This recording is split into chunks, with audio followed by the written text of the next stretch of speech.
దేవునికి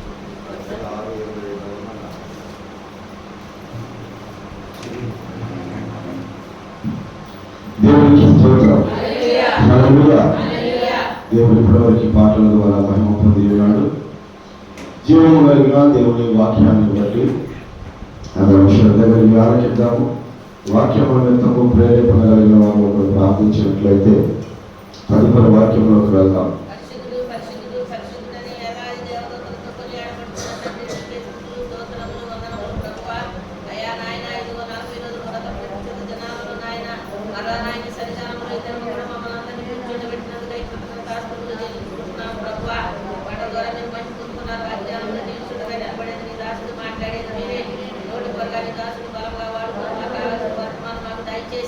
వాక్యానుసారంగా జీవించే భాగ్యం మాకు అందరికీ దయచేయమని యేసయ్య ఘనమైన నామములో అడిగి పెట్టుకుని ప్రార్థన చేస్తున్నాము తండ్రి. దేవునికి స్తోత్రం. బైబిల్ గ్రంథంలో నుంచి హెబ్రీయులకు రాసిన పత్రిక 10వ అధ్యాయం 38వ వచనాన్ని ధ్యానించుకున్నాం. హెబ్రీయులకు రాసిన పత్రిక 10వ అధ్యాయం 38. నా ఎదుట నీతిమంతుడైన వాడు విశ్వాస మూలముగా జీవించుడు గాని అతడు వెలుగ తీసిన ఎడల అతని యందు నా ఆత్మకు సంతోషం ఉండదు. దేవునికి స్తోత్రం. జీవం కలిగిన దేవుని బిడ్డలైనటువంటి ప్రతి ఒక్కరు గుర్తుపెట్టుకోవాల్సింది ఏంటంటే యేసుక్రీస్తు ప్రభువారు నీతిమంతుడు. ఆయన రక్తంలో కడగబడిన ఆయన నామంలో బాప్తిస్మం తీసుకున్న మనందరం కూడా నీతిమంతులుగా తీర్చబడ్డాము. నీతిమంతుడైన వాడు విశ్వాసం మూలంగా జీవించుడు కానీ అతను వెలుగు తీసుకెళ్ళగా అతని యందు దేవుని ఆత్మకు సంతోషం ఉండదు.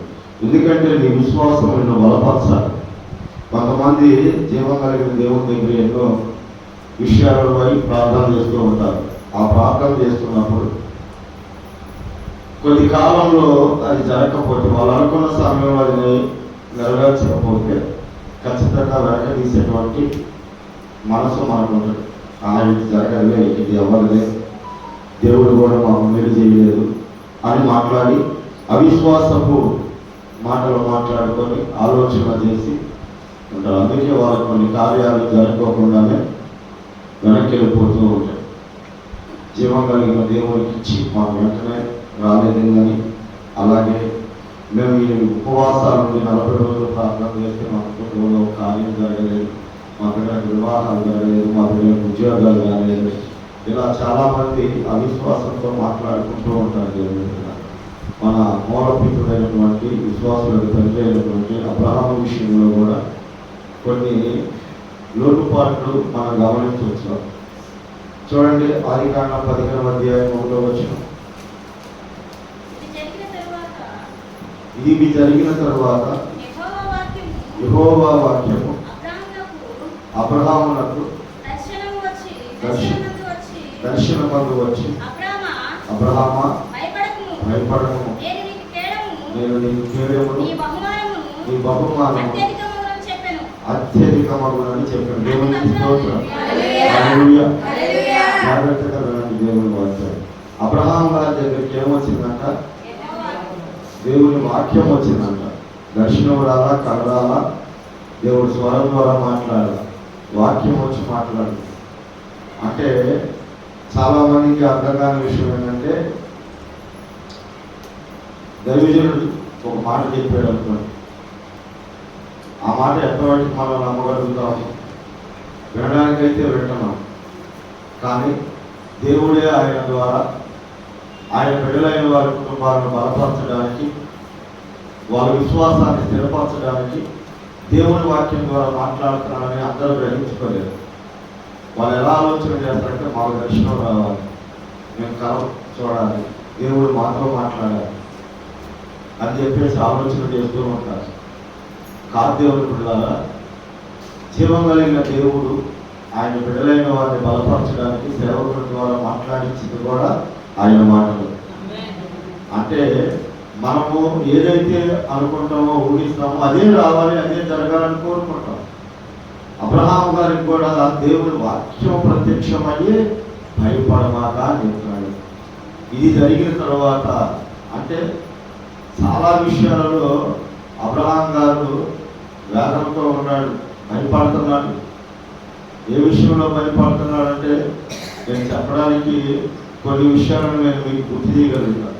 అబ్రహామును దేవుడు పిలిచినప్పుడు, ఆయనకి దేవుడు బిడ్డనిచ్చినప్పటికీ దాదాపు 25 సంవత్సరాల మధ్య గ్యాప్ ఉంది. అంటే 25 సంవత్సరాల దాకా దేవుడే చెప్పిన మాట కూడా నెరవేర్చబడాలి. ఆ విషయాలై కొన్ని ఆయన భయపడుతున్నట్లు ప్రభు గమనించాడు. వెంటనే వాక్యము ద్వారా దర్శించి, నువ్వు భయపడొద్దయ్యా, నేను నీ కేడము, నీ బహుమానము నేను అత్యధికం చేస్తానని చెప్తున్నాడు. దేవునికి స్తోత్రం. అబ్రహాము ఎంత విశ్వాసం కలిగిన వాడంటే 318 మంది తన ఎంట పుట్టి అలవర్చబడినటువంటి వారు యుద్ధవీరులుగా తయారు చేసినటువంటి వాడు, ప్రార్థనాపరులుగా దేవుని మీద నమ్మకంతో ఉండేటట్లుగా చేసినటువంటి వాడు. ఆయన ఎంత లోతైన అనుభవంలో, ఎంత జీవం కలిగిన దేవుని మీద నమ్మకం కలిగి ఉంటే ఆయనకు ఉన్నటువంటి, ఆయన దగ్గర ఉన్నటువంటి వారిని విశ్వాస వీరులుగా, యుద్ధ వీరులుగా తయారు చేస్తాడని చెప్పండి. అన్ని రకాలుగా ఉన్నప్పటికీ ఆయన హృదయంలో ఎక్కడో, మనసులో ఎక్కడో ఒక చిన్న బాధ ఉంది, చిన్న వెలుతుంది. దాన్ని బట్టి మధ్యలో శాపం వచ్చి, ఇదిగో నా దాసీతో వెళ్ళు, తన ద్వారా బిడ్డలు పుడితే అదన్నా మనకు వారసులు, వాళ్ళన్నా వారసులు అవుతారని చెప్తే ఏ మారు మాట్లాడుకోకుండా దేవుని మాట మర్చిపోయి ఆమెతో వెళ్ళిపోయి విశాఖను గణేశాడు. అలాగే జీవం కలిగిన దేవుడే ఆయనను దర్శించి, నేను నీ బహుమానం అత్యధికం చేస్తానయ్యా, నువ్వు భయపడమాక అని చెప్పినప్పుడు ఆయన మాట్లాడినటువంటి మాటల్లో కొన్ని మాటలు మనకి గుర్తే ఉన్నాయి. చాలాసార్లు చదివేమో విన్నాము. ఏంటయ్యి, ఏమిచ్చిన ఏమి అయ్యా, నాకు వారసుడు లేడు కదా, నా ఇంటి పెద్ద దాసుడే కదా, నాకు నా ఆస్తికి కర్త అంటాడు. అంటే అబ్రహాం గారిలో ఎక్కడో హృదయంలో వేదన ఉంది. దాన్ని బట్టి ఆయన భయపడుతున్నాడు. ఎంత ఇస్తే దేవుడితోనే మాట్లాడుతున్న మాట ఇది. బైబిల్లో ప్రత్యేకంగా దేవుడు రాయించిన మాట. ఎంత ఇచ్చినా ఏమయ్యా, ఏమిచ్చినా ఏమయ్యా, నాకు వారసుడు లేడు కదయ్యా, నా ఆస్తికి కర్త నా ఇంటి పెద్ద దాసుడు ఎలియాజరే కదయ్యా అని మాట్లాడాడు. ఆ హృదయంలో ఆయన తలంపుని, ఆయన భయాన్ని ప్రభు గమనించే ఆయన ఈ మాట చెప్తున్నాడు. అబ్రహామా, నేను నీకు కేడము, నీ బహుమానం నేను అత్యధికం చేస్తాను, భయపడొద్దని చెప్తున్నాడు. దేవునికి స్తోత్రం. హల్లెలూయా. అలాగే 17వ అధ్యాయంలో ఉంటుంది చూడండి. ఆదికాండం 17వ అధ్యాయం 1వ వచనం. అబ్రహాము 99 ఏళ్ళైనప్పుడు యెహోవా అతనికి ప్రత్యక్షం, నేను సర్వశక్తి కలిగిన దేవుడు, నా సన్నిధిలో నడుచుకొనుచు నిందారహితుడు వైయుండుము. దేవునికి స్తోత్రం. పాపం చేయకుండా ఉండటం లేదమ్మా. ఏమంటున్నాడంటే నిందారహితుడు వైయుండు. ఏంటా నింద? నేను నీకు వారసులు ఇస్తానన్నా, నువ్వు దాసీతో పోయావు. ఎవరో ఒకరు రేపు ఈ నా కొడుకు అని నువ్వు దగ్గర తీసుకుంటే ఎవరైనా ఏళ్ళు పెట్టి చూపిస్తారు కదా, నిందలేస్తారు కదా. ఎందుకు నువ్వు అలాంటి పొరపాట్లు చేస్తున్నావు? నేను సర్వశక్తి కలిగిన దేవుణ్ణి, నేను ఇచ్చిన మాటను నెరవేర్చగలిగిన వాడిని, నువ్వెందుకు భయపడుతున్నా? నా సన్నిధిలో నువ్వు జాగ్రత్త, నిందారహితుడిగా బ్రతుకు. ఎవరి వైపు, ఎవరు నీ వైపు వేలు చూపించుకోకుండా బ్రతుకని చెప్పి ప్రభు మరలా ఆయన దర్శించి మాట్లాడతారు. అప్పటికి ఆయన వయస్సు 99 సంవత్సరాలు. ఆయన పిలిచినప్పుడు 75 సంవత్సరాలు. దాదాపు 24 సంవత్సరాలు అవి జరిగిపోయింది. ఆ 24 సంవత్సరాలలో ఆయనలో ఉన్న భయము, ఆయనలో ఉన్న తొందరపాటు ఏం జరుగుతుంది? నిర్ణయించేటట్లుగా కనపడుతుంది. అలాగే విశ్వాసంలో వెనక్కి జరుగుతున్నట్లుగా కనపడుతుంది. మీరు అర్థం చేసుకోండి. దేవుని బిడ్డ, జీవం కలిగిన దేవుడు అబ్రహాముతో మాట్లాడిన ప్రతి మాట మనతో మాట్లాడుతున్నట్టే నమ్మకం. మీ జీవితాల్లో ప్రభు చేస్తారన్న మీరు ఖచ్చితంగా చేస్తారు. నీతిమంతుడు విశ్వాసం మూలంగా బ్రతుకుతాడు. ఏది వచ్చినా నా దేవుడు ఉన్నాడు, నాకు ఇదిగో, నాకు ఈ దర్శనం ఉంది, నాకు ఈ వాగ్దానం ఉంది అని ధైర్యంగా ఎప్పుడన్నా మీరు మాట్లాడగలిగారా? ప్రాణాపాయ స్థితుల్లో కూడా నేను యాక్సిడెంట్లు అయినప్పుడు కూడా నాకు వాగ్దానం ఉంది, నాకు ఏం జరగదని నేను మాట్లాడుతూ వచ్చాను. ఈ రోజుకి దేవుడు ఏ అనారోగ్యం లేకుండా బ్రతికిస్తున్నాడంటే విశ్వాసమేనమ్మా. మన నీతి మాత్రం కాదమ్మా, మన నీతి ఆయన దృష్టికి మురికిపోతున్నా. విశ్వాసం మూలన నీతిమంతులు ఏం చేస్తారంట? జీవిస్తారు. మనం నష్టపోవడానికి గల కారణం అవిశ్వాసం. ఇంకా రాలేదు, ఇంకా ఇవ్వలేదేంటి దేవుడు, ఇంకా తగ్గించలేదేంటి వ్యాధి, ఇంకా తీర్చలేదేంటి ఎప్పుడు, ఇంకా మార్చలేదేంటి నా బిడ్డల్ని. ఏం మారుస్తాడమ్మా నీ బిడ్డల్ని? విశ్వాసం లేదమ్మా. నీ నోటి మాటే నీ బిడ్డలకు దీవెనమ్మా. అలా తెలిసిన కాడి నుంచి మనం మాట్లాడే మాటలేదమ్మా. వాడు తిరుగుపోతాడైతే తిరుగుపోతూ వచ్చినవాడా అంటున్నాం, వాడు తాగుపోతాడే తాగుపోతూ వచ్చినవాడా అంటున్నాం. పసిపిల్లల్లో కూడా బడికాలంలో బాబు అని చెప్పేసి నువ్వు మాట్లాడినప్పుడు వాడు ఒకవేళ వెళ్ళలేదనుకో, వాడి పనికి మానవాడా సన్నాసువాడా అని మాట్లాడుతున్నావు. నిజంగానే వాడు పనికి మానవులు సన్నాసులు అవుతున్నారు. జీవం కలిగిన దేవుడు మీ నోట జీవాలను ఇచ్చాడమ్మా. జీవ మరణాలు నాలిక వశమా. విశ్వాసంతో మీరు ప్రవచించండి అమ్మా. మీ బిడ్డలు మీ మాట విన్నప్పుడు వాళ్ళని తిట్టమాకండి. పనికి మానవుడు గదవలా మాట్లాడు. జీవం కలిగిన దేవుని మహాకృపను బట్టి, నీ విశ్వాసాన్ని బట్టి ఆ బిడ్డలను దీవించండి. ఆ బిడ్డలను చక్కగా మీరు ప్రోత్సహించండి. అంతే తప్పితే వాళ్ళని పనికి మానవుడు అంటారు. పనికి మానవుడు చాలా మంది తల్లులు సొంత బిడ్డల కాపురాల గురించి ఏమన్నా తెలుసా? నీ కాపురం పోలా అంటారు. అది నిజంగానే గురి. అలాంటి మాటలు మీరు మాట్లాడకూడదమ్మా. మనం జీవం కలిగిన దేవుని బిడ్డలం. మన నోటిలో జీవ మరణాలు ఉంటాయమ్మా. దేవుడు పెట్టాడమ్మా. జీవమే మాట్లాడండి. మీరు బిడ్డలు దీవించండి. ఈ బిడ్డల్ని ఆశీర్వదించండి. పనికి మానవాళ్ళ ఎదవల్లారా చెప్పండి. నేను మొన్న మా చీఫ్ని ఆశాలేదు అంటే స్వతంత్రంగానే పూర్తి మాటలేదు కాదు. నేను వెంటనే చెప్పాను, నా బిడ్డ అభిషక్తురాలు తొందరపడి ఆ మాటలు మాట్లాడాలి. నేనేమన్నాను మావయ్య, ఎవరన్నా కానీ మన బిడ్డల విషయానికి వచ్చినా, మీ బిడ్డల విషయానికి వచ్చినా జీవం కలిగిన దేవుని రక్తంతో కడగబడిన వాళ్ళ మనం.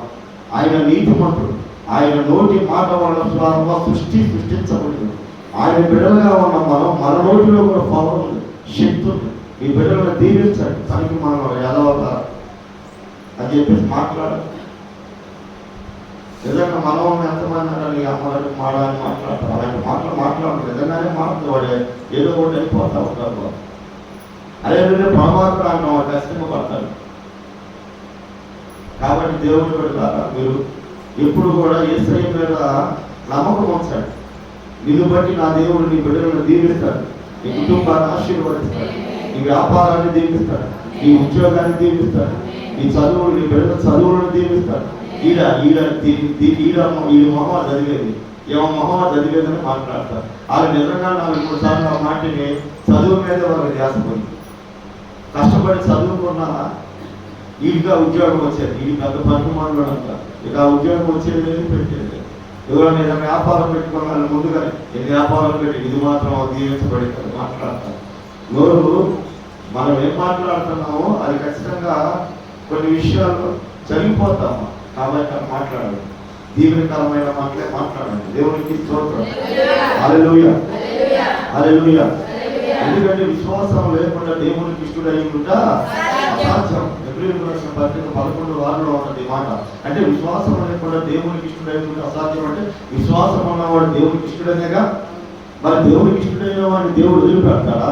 వాళ్ళ బాధల్లో వదిలేస్తాడా? వాళ్ళ కష్టాల్లో వదిలేస్తాడా? అర్థం చేసుకోండి. జీవము కలిగిన దేవుడు ఖచ్చితంగా తగిన సమయానికి నీ విశ్వాసాన్ని బట్టి నీకు ప్రతిఫలం ఇస్తాడమ్మా. దేవుడు అన్యాయస్తుడు కాదమ్మా. బైబిల్లో ఒక మాట ఉంటుంది, పరిశుద్ధులకు ఉపచారం వచ్చేది వారిని మనుషులకు దేవుడు అన్యాయస్తుడా. ఒకిన్నుడు సభ్యులు ఇచ్చిన ఫలం బాగుంటున్నాడని బైబిల్ చెప్తుంది. ప్రవక్తను చేర్చుకున్న వారు ప్రవక్త ఫలం పొందుకుంటారని చెప్తుంది. మీరు ఏదైనా కానీ విశ్వాసంతో చేయండి.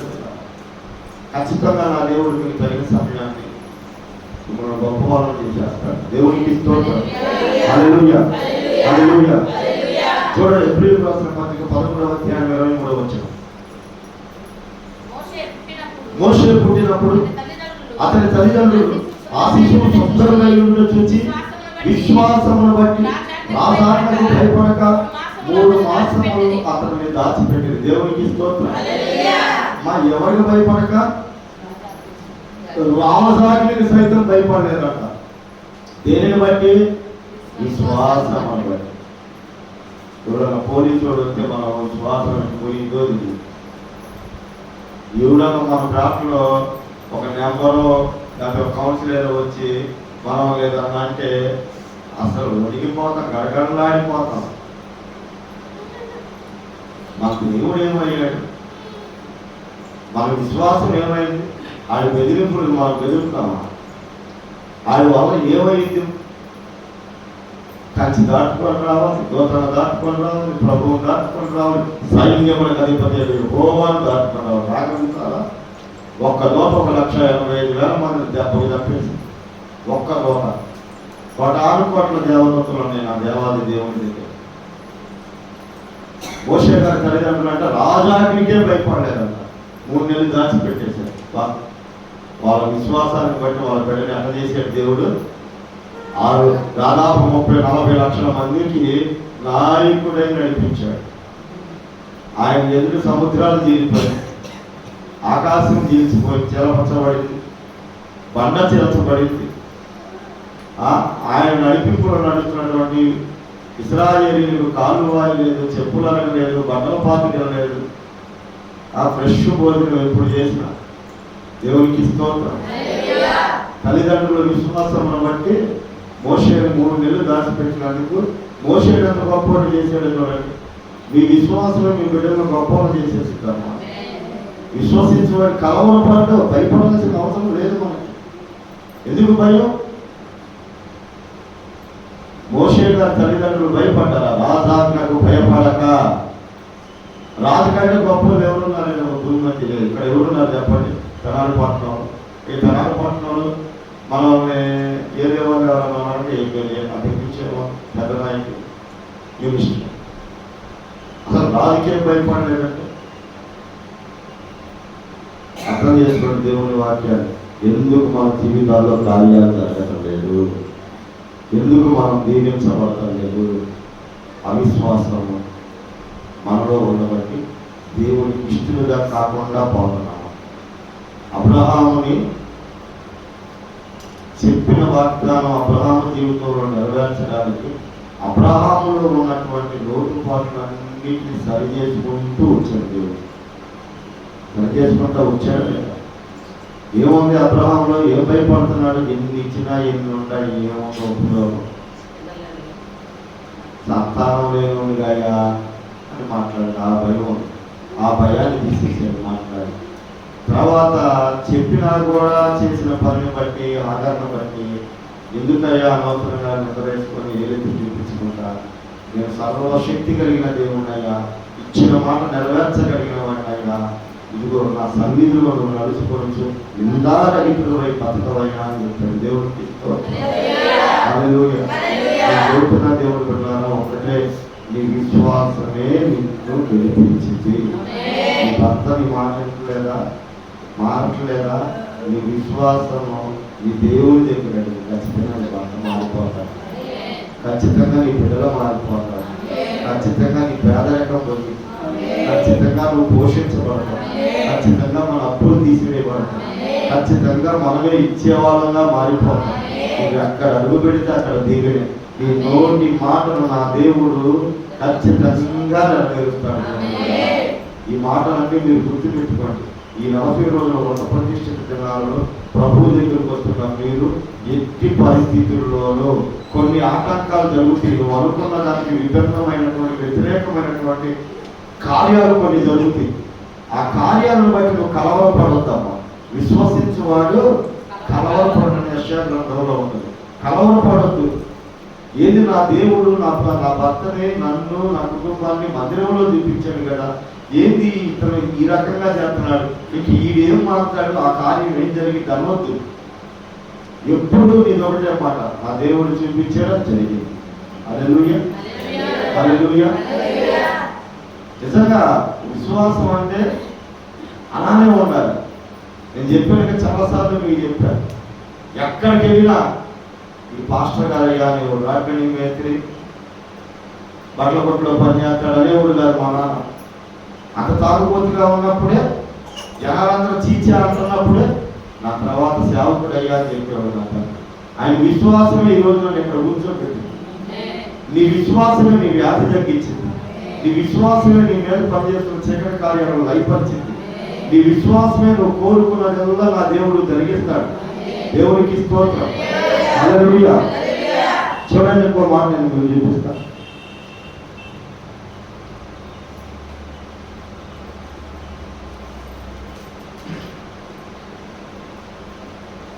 ఒకటవ పేతురుకు రాసిన పత్రిక 2వ అధ్యాయం 6వ వచనం చూడండి. ఏలయనగా ఇదిగో నేను ముఖ్యమును ఏర్పరచబడినది అమూల్యమునకు మూలరాతిని సీయోనులో స్థాపించుచున్నాను. ఆయన యందు విశ్వాసం ఉంచువాడు ఏ మాత్రమును సిగ్గుపడడు. దేవునికి స్తోత్రం. ఎందుకంటమ్మా, ఆయన యందు విశ్వాసం ఉంచేవారు ఏ మాత్రం సిగ్గుపడరు. దేవుడు సిగ్గుపడలేడు అంతే. అందరం పోయిన దారిలో పోతే మనకి మంచిదేగా. ఒకవేళ ఓడినా గెలిచినా నలుగురిలో పోయింది అనుకుంటాం. అందరం పోయిన దారిలో పోవాల్సిన పని లేదు. దేవుడి దారిలో నువ్వు సిగ్గుపడతాడు ఆ దేవుడు. ముందు రమ్మంటే వచ్చా అందరికి అలా 1200 ఎక్స్ట్రా ఇచ్చాడు. మేము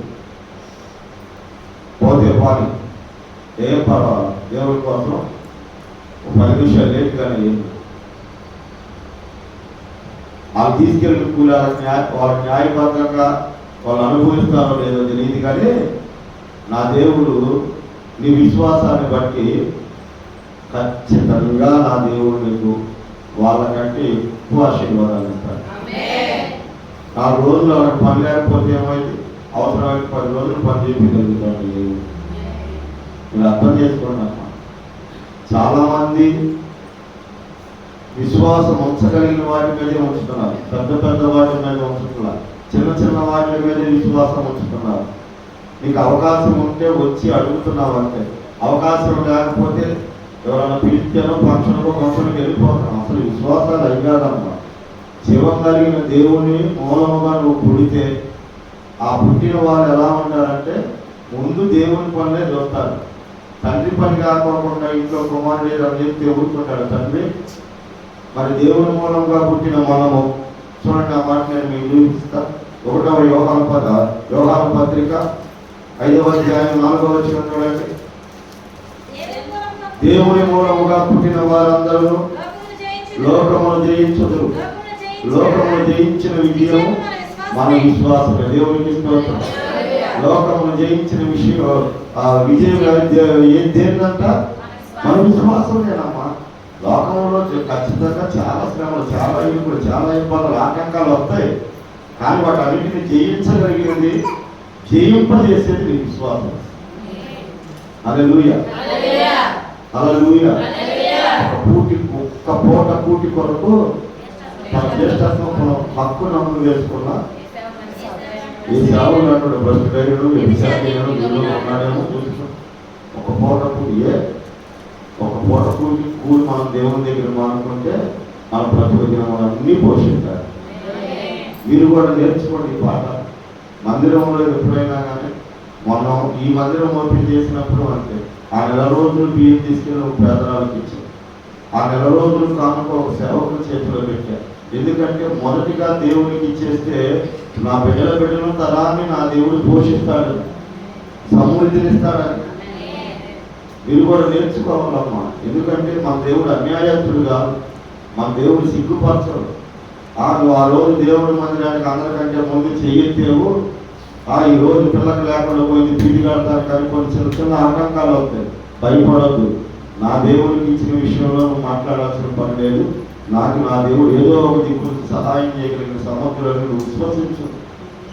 రాజాకు భయపడక మోషేను ఎలా దాచి విశ్వాసమును బట్టి ఇశ్రాయేలీయులకు నాయకుడిగా దేవుడు చేసేయడం వలన వాళ్ళ విశ్వాసాన్ని బట్టి అలాగే షడ్రకమైన వారి విశ్వాసాన్ని బట్టి బొమ్మకు మొక్కుకోకుండా నిలబడినందుకు అగ్ని సలహా చేశాడు దేవుడు.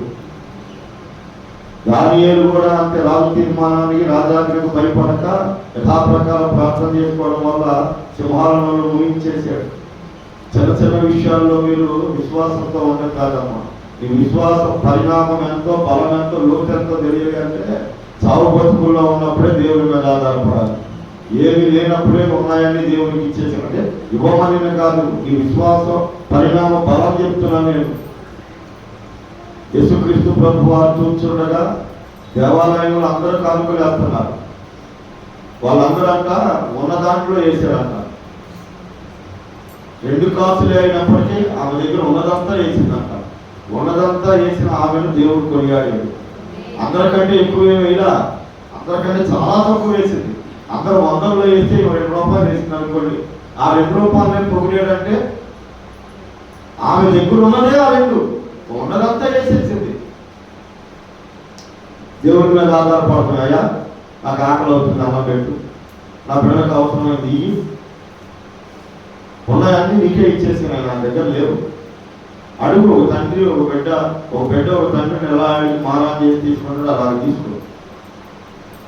మనం ఏం చేస్తున్నాం, 200కి 2 రూపాయలు వేసి 98 రూపాయలతో టిఫిన్ చేసేస్తున్నాం, బిడ్డలకి సరిపోతున్నాడు. రేపు అంతకంటే గొప్ప అవసరం వచ్చింది అనుకో, నీ వల్ల ఏమైంది, నువ్వు ఏడు నుంచో అప్పు తెచ్చుకొని పక్కన. అదే ఈ 2 రూపాయలు దేవునికి ఇస్తే ఉన్న 2 రూపాయలు అన్ని ఆయన మీద ఆధారపడతాను. విత్తేనే నేను కడతాను, విత్తేనే నేను తింటా. అంటే మీకు దేవుని దగ్గర అడిగి పొందుకునే విధానం చెప్తున్నానమ్మా.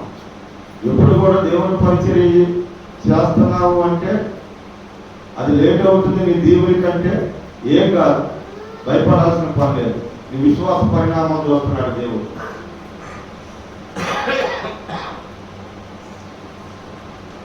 అలా నమ్మకమైన మంచి దాసుడానికి వచ్చినప్పుడు నీవు నమ్మకంగా ఉంటుంది అని ప్రభు ఎలాగైతే చెప్పాడో,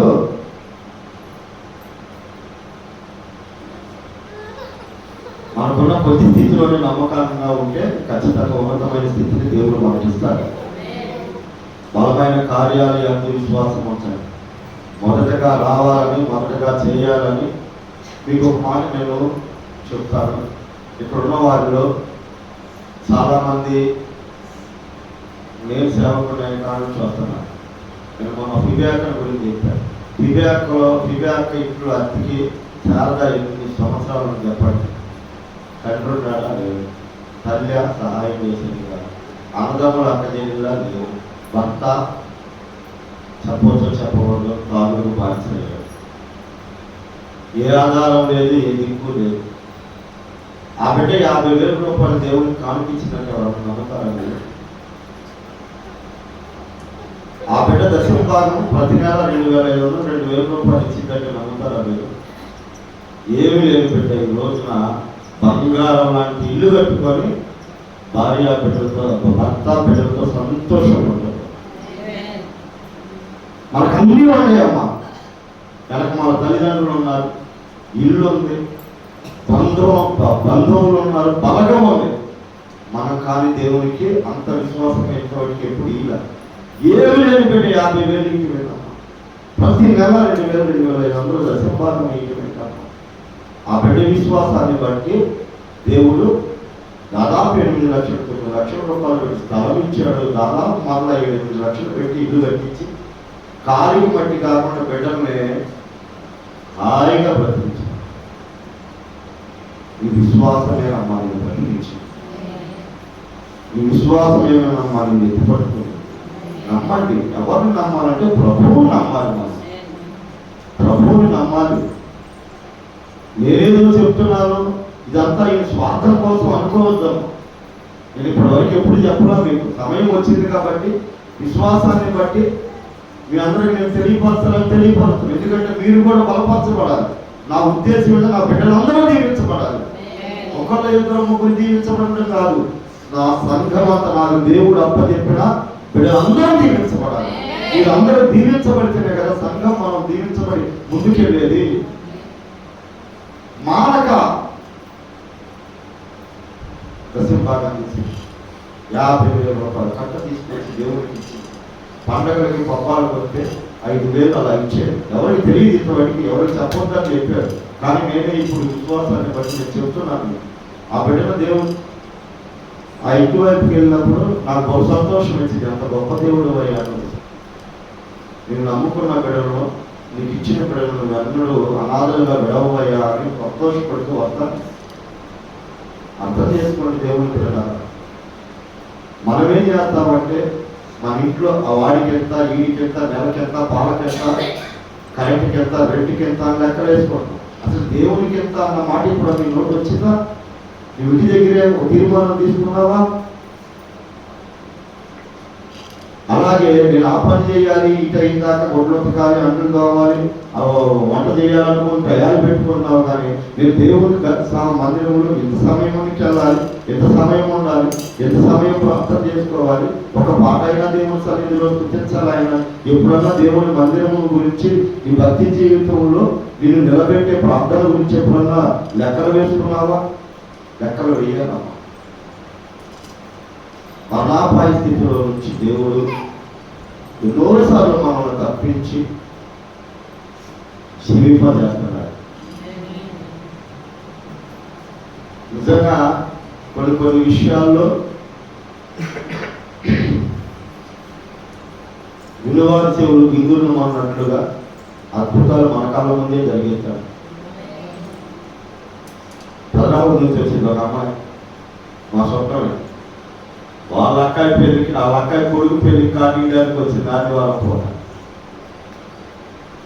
అమ్మ ఆదివారం అమ్మ మేము రావటం కలుగుతామమ్మా అంటే ఏమన్నా తెలుసా? అయ్యో మేము ప్రార్థనకి వెళ్తున్నామే అన్న. అమ్మా అప్పుడే చెప్పాను, నీ ప్రార్థన వేరు, నా ప్రార్థన వేరు. ఎట్టి పరిస్థితుల్లో ఆదివారం పూట మేము రాము.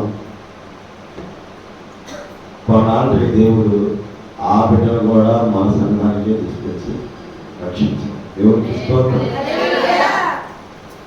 నా విశ్వాసం ఏంటి? నా దేవుడు మాట్లాడే దేవుడు, నా దేవుడు నన్ను నిలబెడతాడు. ఆయన కోసం నేను నిలబడితే నా కోసం ఆయన నిలబడతాడు. నేను ఎక్కడ అవమానించబడ్డానో అక్కడ నన్ను తలెత్తుకునేటట్టు చేస్తాడు. ఇందులో తప్పేం లేదమ్మా. అది చాలా మంది అనుకుంటారు గర్వం అనుకుంటారు, అహంకారం అనుకుంటారు. కాదు, మన భక్తిని బట్టి మనకు ధైర్యం. యోగు చెప్పాడే, నీ భక్తి నీకు ధైర్యం పుట్టించదా? ఇంతకాలం ప్రభువును నమ్ముకున్నావు, ఇంతకాలం దేవుని సన్నిధికి వస్తున్నావు, ఇంతకాలం నీ బిడ్డ కోసం నువ్వు ప్రార్థన చేస్తున్నావు. నీ బిడ్డకి తన కష్టం వచ్చి కట్టకట్టలాడిపోతున్నావు, భయపడిపోతున్నావు. ఎందుకు భయపడుతున్నా? నువ్వు నమ్ముకున్న దేవుడు ఏమయ్యాడు? నువ్వు నమ్ముకున్న దేవుడు ఏమయ్యాడమ్మా? 2 మాటలు. ఏం మోకాలు వేసి నీ ఇంట్లో ప్రార్థన చేయి, నీ సేవకునికి నీ సంఘంలో ప్రార్థన చేయించు. నీ బిడ్డకి ఎన్ని సంఖ్యలు కటకాటాలు అడ్డా పెట్టినా ఆ దేవుడు వాటన్నిటిని తీసుకొచ్చి మరలా నిన్ను నీ బిడ్డని నీ కళ్ళ ముందు అలా ఉంచుతాడు. భయపడాల్సిన పని లేదమ్మా. ఈ విశ్వాసమే నిన్ను బ్రతికించింది, నీ బిడ్డలను బ్రతికించింది. మన విశ్వాసం అంట మనల్ని బ్రతికించిందంట, మన విశ్వాసం అంట మనల్ని సిగ్గుపరచదంట, మన విశ్వాసం అంట మనకు భయాన్ని తీసేసింది. విశ్వాసం భయాన్ని తీసేసింది. భయాన్ని తీసేస్తే ధైర్యమే. కొన్ని అవమానం వచ్చిందా అంటే సిగ్గుపరచడానికి చెబుతున్నాడు. కొన్ని కలిపిపోతామంటే ఏమేమవుతో విశ్వసించేవాడు కలవరపాటు. దేవుడికి నా దేవుడు ఖచ్చితంగా ఏ మాట అయితే బైబిల్లో రాయించాడు ఆ మాటను జరిగించాలి. భయపడాల్సిన పని లేదు. భయంకరమైనటువంటి బలహీనతలతో ఉన్నవాళ్ళు, చీకటి శక్తుల చేత పీడిపడుతున్న వాళ్ళు ఎంతమంది నిజంగా టీవీలో చూసి ఫోన్లు చేయించుకొని ఫోన్ చేసి ప్రార్థన చేసినప్పుడు అయ్యా నిజంగానే మాకు తగ్గిందయ్యా అని నాకు ఫోన్ చేసి మళ్ళా చెప్తున్నప్పుడు కానీ ఒక కుటుంబం నసరాపేటలో ఉందంట. వాళ్ళు టీవీలో చూసి ప్రార్థన చేయించుకున్నారు. రేపు ఆదివారం ప్రభుత్వం అయితే మేము ఖచ్చితంగా మందిరంలో ఉంటామని మా కుటుంబం అంతా అన్నారు. నేను చెప్తున్నా దేవుని పిల్లలారా, మన విశ్వాసమే మనల్ని బ్రతికించింది, మన విశ్వాసమే మన భయాన్ని తీసేసింది. మన విశ్వాసమే మనం సిగ్గుపరచదు. వాళ్ళు అలా ఉన్నారు, వీళ్ళు ఇలా ఉన్నారు, వాళ్ళు మంచి చీరలు కట్టుకొని వస్తున్నారు, వాళ్ళు బంగారం పెట్టుకొని వస్తున్నారు. ఆ దేవుడు నీకు కూడా ఇవ్వగలిగిన వాళ్ళు, వాళ్ళకంటే ఎక్కువ ఇవ్వగలిగిన వాళ్ళు. మరి కారులో వచ్చాడు వాళ్ళు, మనం పెళ్లికి వెళ్తున్నాము, మనం బస్సులో వెళ్తే ఏం బాగుంది. వెళ్ళు తగ్గిపోయింది చెప్పేసి ఒకనాటికి మా చుట్టాల్లో ఏదైనా ఫంక్షన్కి వెళ్తే చేతి పొంగరాలు ఇట్లా మెల్ల చేయి చూపించుకుంటా దిగేవారు. నేను దేవుని తలకాయ ఉంచుకొని పెద్ద పక్కన పెట్టుకొని వెళ్ళి భోజనం చేసి చేస్తే చేస్తాం, లేదంటే ఏదైనా పెట్టేసి వచ్చేసేవాళ్ళు. ఒకనాటికి వాళ్ళందరూ ముందే నాకు కూడా దేవుడు చెప్పించారు. నేను తగ్గించుకున్న వాళ్ళు ఉన్నాయి, నాకు లేవని నేను ఇప్పుడు అనుకోను. తగ్గించుకున్నాను. వాళ్ళకున్న దాన్ని బట్టి బంధాన్ని బంధుత్వాన్ని గొప్పపరిచారు. తప్పితే వీళ్ళు ప్రేమించింది దేవుడు. ఈరోజు నాకు భూమి మీద కూడా జనాన్ని బట్టి అతిశయపడబడతాను. రాజులంట కొందరు గుర్రములను బట్టి రథములను బట్టి అతిశయపడతారు. మనమైతే గౌరవాన్ని బట్టి ఏసైని బట్టి అతిశయపడాలి. మనం దేన్ని బట్టి అతిశయపడాల్సిన పని లేదు. మన వెనక ఉండి నడిపిస్తున్నా, మనలో ఉండి నడిపిస్తున్నా, మన యేసుని బట్టే మనం అతిశయపడతాం. ఏ విషయంలో తలంచుకోవద్దు, ఏ విషయంలో సిగ్గుపడదు. నీ దేవుడు నిన్ను బలపరచగలిగిన వాడు. నా దేవుడు నీ ప్రార్థన నువ్వు చేస్తున్న నీ సంవత్సరాల చేస్తున్నావు, అన్ని సంవత్సరాల చేస్తున్నావు. నీ ప్రార్థన ప్రతిదీ ఆయన దగ్గర ఉంది. అది నీకు నీ బిడ్డలకు దీవెనకరంగా మారింది. సమయోచితమైన సహాయం సమయానికి దేవుడు అందిస్తాడు. రాలేదని కలవరపడదు, జరగలేదని భయపడదు, లేవు అనవద్దు. ఎంతమంది 7 వారాల ప్రాంతాల్లో మొదటి ప్రార్థనప్పుడు అయ్యా 16 కూడా లేవయ్యాకే నీకెందుకమ్మా నువ్వు పెట్టుకో దేవుడే ఇస్తాడని నేను చెప్పినప్పుడు 16 లేని వాళ్ళు 7 వారాలు భోజనాలు పెట్టుకునే స్థితిని ఇవ్వలేదా దేవుడు? చెప్పండి. ఎంతమంది విశ్వాసంతో ముందుకెళ్ళండి. ముందుకు కావాల్సింది నీ ఎంట దేవుడు రావాలి, నీ ఎంట ఆయన సేవకులు, ఆయన సంఘం రావాలి, ఆయన బిడ్డలు కాలం పెట్టాలి, అభిషేకులు కాలం పెట్టాలి. అనేకులు ప్రార్థన నీ ఎంట దేవుడికి వినబడాలి. అదే కదా నీ కుటుంబానికి నీకు క్షేమము. అనేకులు ప్రార్థన వల్ల నేను అనేక సార్లు ప్రాణాపాయ స్థితి నుంచి తప్పించుకున్నానని పౌలే అంటున్నాడు. దేవునికి స్తోత్రం. జీవం కలిగిన దేవుడు విశ్వసించి మీరు నమ్మం ముందుకెళ్ళండి. దేవుడు ఖచ్చితంగా దేవుడు దీవిస్తాడు, ఆశీర్వదిస్తాడు. నువ్వు ఎంత రహస్యంగా జీవం కలిగిన దేవుడికి తెలియకుండా, సేవకుడికి తెలియకోకుండా నీవు నీ కుటుంబం కొరకు, నీ కొరకు ప్రయాసపడి కష్టపడుతున్నావు, అదేది నీకు అక్కడికి రాదు, అదేది నిన్ను ఎదిగి పైకి తీసుకురాదు. సేవకుని సంఘ ప్రార్థన, సేవకుని ప్రార్థన, దేవుని దీవెన నేను గొప్పవాళ్ళు చేసింది. సంఘంలో నేనున్నాను అన్నట్లుగా ఉంటాను. పాస్టర్ గారు భయపడమాట, నేనున్నా. ఏంటండి పాస్టర్ గారు భయపడమాక, నేనున్నా. ఆ పని నేను చేస్తా, ఆ వస్తువులు నేను చేస్తా, ఆ సరుకులు నేను చేస్తా అన్న మాట నీ నోట రావాలమ్మా. నేనున్నానని వస్తే నీకు అవసరమైనప్పుడు నా దేవుడు నేనున్నానని వస్తాడు.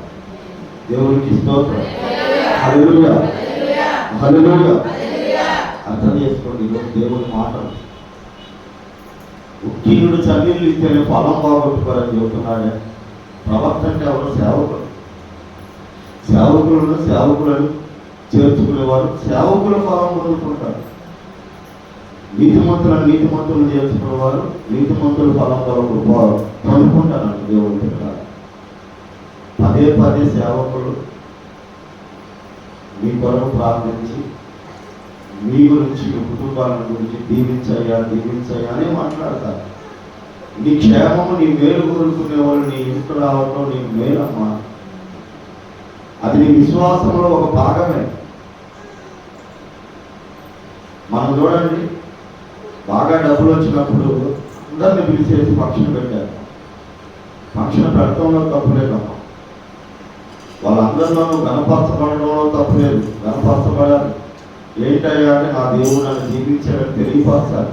కానీ అట్లాగే వాళ్ళ విషసూపులు, వాళ్ళు ఎమ్మటున్నటువంటి చీకటి కార్యాలు, వాళ్ళు నీ మీద అసూయతో చేసేటువంటి కలిగించేటువంటి తర్వాత నష్టాలు, ఇవన్నిటిని ఆపాలంటే ముందుగా దేవుని బిడ్డలు సేవకులు సంఘం ఉండాలి. అక్కడ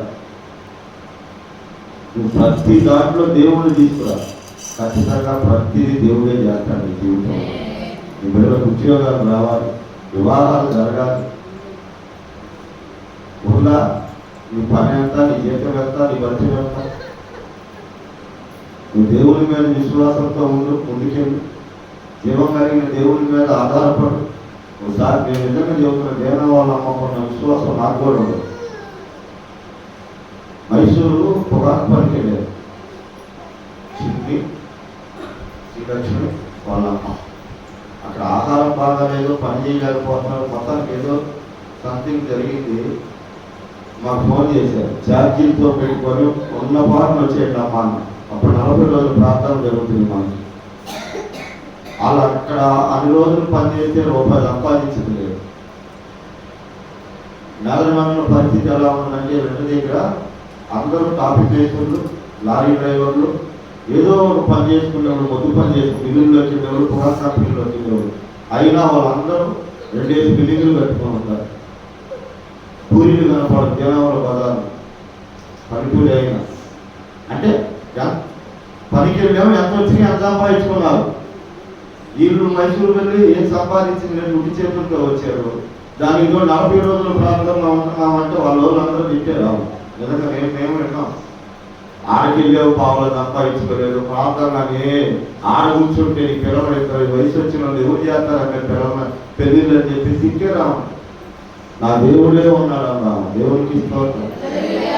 ఇద్దరు బిడ్డలకు పెళ్ళిళ్ళు అయ్యి వాళ్ళిద్దరికి ఎత్తేసి బిడ్డలు ఇచ్చాడు దేవుడు. దేవుడికి స్తోత్రం. భర్త లేకుండా ఎదవరాలు మన దేవుడు విలువారి చెవులకు ఇంగురు అన్నట్లుగా ఖచ్చితంగా చూసే వాళ్ళకి ఆశ్చర్యకరంగా మన జీవితాల్లో అద్భుతాలు చేస్తాడు. నీ విశ్వాసమే నేను గొప్ప చేసింది, నీ విశ్వాసమే నేను సిగ్గుపరచకుండా చేసింది, నీ విశ్వాసమే నీకు ధైర్యాన్ని ఇచ్చింది, నీ విశ్వాసమే నేను గెలిపించింది. ఈ విశ్వాసాన్ని వదిలిపెట్టదు. ఈ 40 రోజులు వస్తున్నా, దేవుని మందిరానికి వస్తున్నా, మిమ్మల్ని దేవుడు ఎందుకు వదిలిపెడతాడు చెప్పండి? నేను ఉండాలని ప్రభువు సన్నిధిలో మీరు మాట్లాడండి. ప్రతిదీ మాట్లాడండి. ఎంత త్యాగి ఉంటావో ఒకనాటికి నిన్ను అందరిలో అంత గణపరుస్తాడు. నేను ఒక్కొక్కళ్ళ పేర్లు ఎందుకు చెప్తున్నానంటే ఉన్నవాళ్ళు గ్రహించుకొని ఇక నుంచైనా మార్చుకొని మార్పు చెంది ప్రభు కొరకు మీరు నిలబడగలిగితే మీ పేరు ఇప్పటి వరకు ఎక్కడా చెప్పుకోనటువంటి మిమ్మలను నా దేవుడు అందరం ముందు గొప్ప చేసిన కదా. అలాగే మన సంఘాన్ని దేవుడు చెయ్యుడుగా. బిడ్డల విషయంలో భయపడదు, అప్పుల విషయంలో భయపడదు, వ్యాధుల విషయంలో భయపడదు, చీకటి కార్యాల విషయంలో భయపడదు. నువ్వు నమ్ముకున్న దేవుడు సర్వశక్తి కలిగిన వాడు. అబ్రహామా, నువ్వు సర్వశక్తి కలిగిన దేవుడు. నా సన్నిధిలో నడుచుకోవచ్చు నిరాకరించడం అయిందో దేవుడికి ఇస్తాం. అలాగా నా దేవుడు మనల్ని నిర్ధారణకులుగా బ్రతికించునుగాక. ఆయన కృపతో మనల్ని బలపరచునుగాక. మన కుటుంబాలలో ఇప్పటి వరకు జరగనటువంటి కార్యాలు మన విశ్వాసం ద్వారా మన దేవుడు చేయునుగాక. జరగబడవద్దు. నువ్వు ఇచ్చిన ప్రతి రూపాయికి తిరిగి నా దేవుడు ఆకాశపు వాక్యాన్ని నిలుపుతాడు. ఒకసారి భయపడద్దు. నువ్వు చేసిన ప్రతి పనికి నా దేవుడు నీకు ఒక రోజున నీకు నీ పిల్లలకు అధిక విశ్రాంతిస్తాడు. దేవుడు నీ కుటుంబాలను దీవించునుగా, ఆశీర్వదించునుగా. దేవుడు ఈ మాటలను దీవించునుగా.